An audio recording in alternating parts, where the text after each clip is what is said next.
For many of us, life with a debilitating disease or a significant disability seems unlivable and torturous.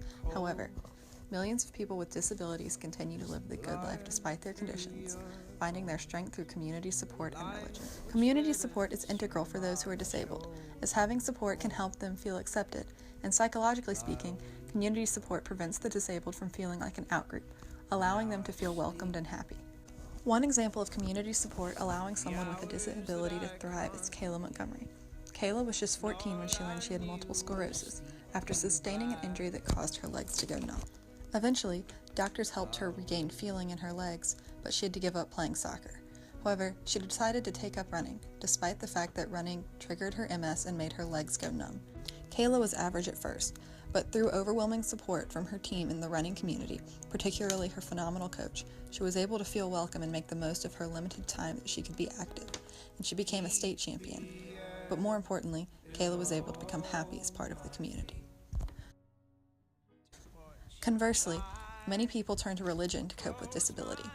While we often hear of Christians returning to God after becoming disabled, and how He uses pain to make us stronger, and how through His eternal love we will get through any hardship, the Buddhist philosophical perspective on disability and karma is fascinatingly different. Well, what Buddhism teaches is that actions have consequences, and for me it was quite important. Well, why had I become disabled? When I explore it within the Buddhist tradition, what I come across is different teachings, the level of teaching of the 5 niyamas, where things can happen in a lot of different levels, or the actions can have results on different levels. And for me, my understanding of why I'm paraplegic, why I'm disabled, is that, well, one day I was wanting to get into the sea, and rather than go in gradually, I wanted to dive in.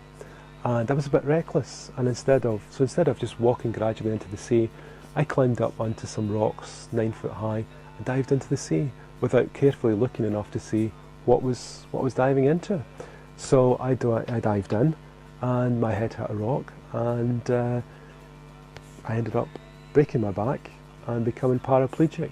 And if I'd been a bit more careful that day, I wouldn't have done that. Or if I had been careful enough to see that there was a rock where I was going to dive into, I wouldn't have done it. So for me, that's the reason why I have a disability. As you can see, everyone copes differently, but the devastating nature of life with disability can ultimately be uplifted, as the good life can still be found through religion and community.